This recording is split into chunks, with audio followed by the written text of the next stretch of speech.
சங்கடஹர சதுர்த்தி வழிபாடு அப்படின்னாலே அதற்கு சிறந்த நேரம் மாலை நேரம் தாங்க.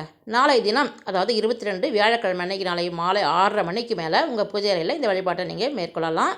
ஒரு வெற்றிலையின் மேலே ₹1 நாணயத்தை வைங்க. ஒரு மஞ்சள் பிள்ளையாரை பிடிச்சி அந்த ₹1 நாணயத்தின் மேலே வச்சு பூஜை அறையில் வச்சுடுங்க. இந்த பூஜைக்கு அர்ச்சனை செய்ய கட்டாயம் அருகம்புல் தேவை. அருகம்புல்லால் விநாயகருக்கு அர்ச்சனை செய்யும் போது தான் செல்வ வளம் கிடைக்கும் அப்படின்றது நம்பிக்கை. ஒவ்வொரு முறையாக நீங்கள் அருகம்புல்லை எடுத்து அந்த மஞ்சள் பிள்ளையாருக்கு அர்ச்சனை செய்யும்போது இப்போ சொல்லக்கூடிய இந்த லக்ஷ்மி கணபதி மந்திரத்தை சொல்லணுங்க. ஓம் ஸ்ரீம் கம் சௌமியாய கணபதையே வர வரத சர்வஜனம் மே வசமானய ஸ்வாஹா.